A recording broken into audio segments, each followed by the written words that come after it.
स्वागत है आप सभी का हमारे साथ साप्ताहिक राशिफल में। इस वीडियो में हम बात कर रहे हैं धनु राशि के लिए 20 अप्रैल से लेकर और 26 अप्रैल तक का समय कैसा रहने वाला है।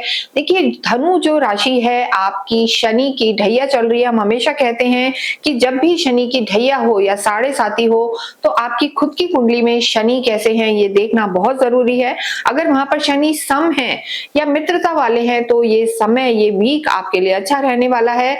और देखिए, वीकली राशिफल में चंद्रमा की स्थिति भी बहुत ज्यादा महत्वपूर्ण हो जाती है। चंद्रमा इस पूरे ही वीक में सबसे पहले वृषभ में रहेंगे, फिर मिथुन में, फिर रहेंगे वो कर्क में और उसके बाद सिंह राशि में रहेंगे। धनु राशि के लिए बात करें तो चंद्रमा की जो शुरुआत है या वीक की शुरुआत है, चंद्रमा उच्च के रहने वाले हैं। टॉरस में चंद्रमा उच्च के हो जाते हैं तो ये वीक आपके लिए जो शुभारंभ में बहुत अच्छे फल देता हुआ नजर आ रहा है। चंद्रमा जब उच्च के होते हैं तो देखिए, धन धान्य की स्थिति को तो बेहतर करते ही हैं, इंट्यूटिव पावर को बढ़ाते हैं, रिश्तों के लिए अच्छे होते हैं।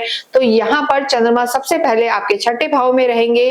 लेकिन जब भी चंद्रमा चौथे, आठवें या 12वें भाव में होते हैं तो थोड़ा सा कमजोर हो जाते हैं, भावनाओं को इफेक्ट कर देते हैं।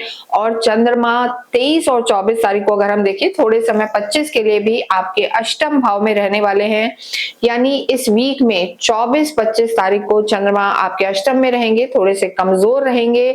और जब भी शनि की ढैया साढ़े साती होती है तो चंद्रमा शनि का विष दोष भी, या वो चंद्रमा और शनि का एक नेगेटिव प्रभाव थोड़ा सा रहता है। तो यहाँ पर आपको अगर हम स्वास्थ्य की बात करें तो 24 और 25 तारीख को धनु राशि को अपनी सोच पर कंट्रोल करके चलना है। ओवर थिंकिंग रह सकती है, थोड़ा आइसोलेटेड फील कर सकते हैं। और इसके साथ बुध भी नीच के चल रहे हैं।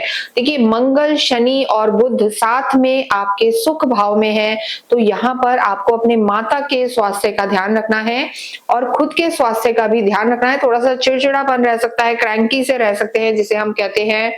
और सर्वाइकल, शोल्डर पेन या स्किन डिजीज आपको थोड़ी सी परेशान कर सकती है। ढैया है तो लोअर बॉडी पार्ट का ध्यान रखें। और शनि अगर आपकी कुंडली में नीच के हैं, शत्रु घर में है, तो हमें कमेंट करके बताएं और नीचे दिए हुए नंबर पे संपर्क करें जिससे हम उसका समाधान कर पाए। तो स्वास्थ्य का ध्यान रखें, स्पेशली जो हमने डेट्स बताई हैं 23 और 24 तारीख को आप अपने स्वास्थ्य का ध्यान रखें। लव लाइफ की अगर हम बात करें तो देखिए, काल पुरुष की कुंडली से पंचम से लव लाइफ को देखा जाता है तो यहाँ पर आपकी चीजें ठीक हैं, बहुत नेगेटिव हम यहाँ पर नहीं कहेंगे। मंगल की स्थिति आपके सुख भाव में है तो लव लाइफ यहाँ पर ठीक नजर आ रही है। लेकिन दोनों में ईगो रह सकता है, थोड़ा सा ईगो क्लैशेस रह सकते हैं। हालांकि आपके जो राशि स्वामी है गुरु आप ही की लगन को देख रहे हैं तो आप अंडरस्टैंडिंग से चलेंगे। लेकिन जो सामने वाले आपके पार्टनर हैं वो थोड़े से व्यस्त भी रह सकते हैं और अग्नि तत्व होने के कारण थोड़ा सा आर्ग्यूमेंट्स में रह सकते हैं। तो तालमेल बिठा के चले। वैवाहिक जीवन के लिए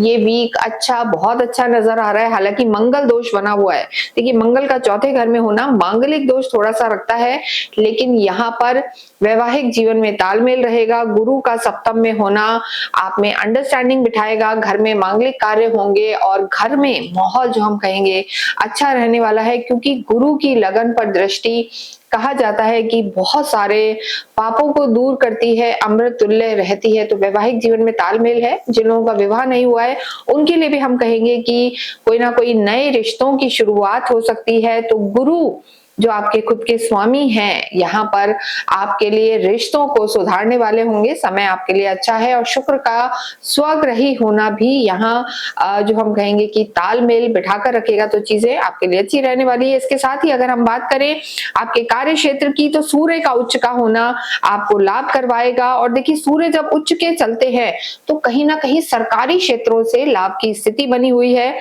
सरकारी क्षेत्रों से आपको लाभ हो सकता है और आपके भाग्येश है सूर्य, भाग्य का साथ भी मिलेगा। और इसके साथ अगर कोई कार्य आपका डॉक्यूमेंट से रिलेटेड अटका हुआ था या विदेशों में जाके सेट होना चाहते थे या ट्रांसफर या प्रमोशन ड्यू थे तो ये वीक आपके लिए खास है। यहाँ पर चंद्रमा उच्च के रहेंगे, शुक्र स्वग्रही रहेंगे और आपके जो भाग्येश हैं सूर्य, वो भी उच्च के रह के आपके मान प्रतिष्ठा को बढ़ाने वाले होंगे।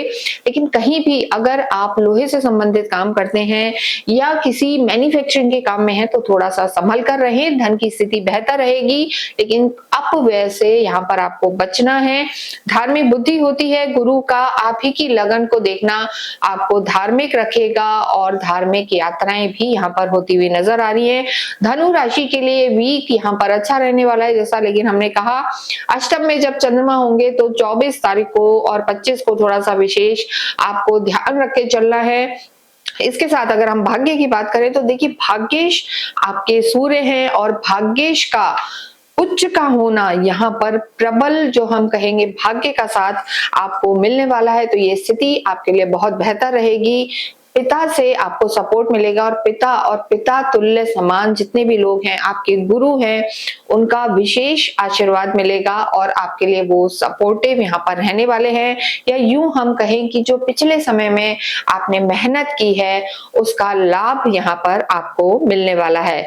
तो इस पूरे ही वीक में जितना आप अपने गुरु मंत्र ओम ग्राम ग्रीम ग्रौम स गुरुवे नमः का जाप करेंगे, कृष्ण भक्ति करेंगे, कृष्ण मंदिरों के दर्शन जाकर अगर आप कृष्ण मंदिरों में जाकर अगर आप दर्शन करते हैं तो यहाँ पर बहुत लाभ होगा। गुरुवार के दिन गाय की सेवा करना यानी गाय को कुछ ना कुछ खिलाना या रोटी पर थोड़ा सा गुड़ और चने की दाल रख के अगर आप खिलाते हैं तो आपको यहाँ अपने कुल देवी देवताओं के आशीर्वाद भी मिलते रहेंगे। इसके साथ ही इस वीडियो को हम यहीं समाप्त करते हैं। कमेंट बॉक्स में ओम नमो भगवते वासुदेवाय लिखें।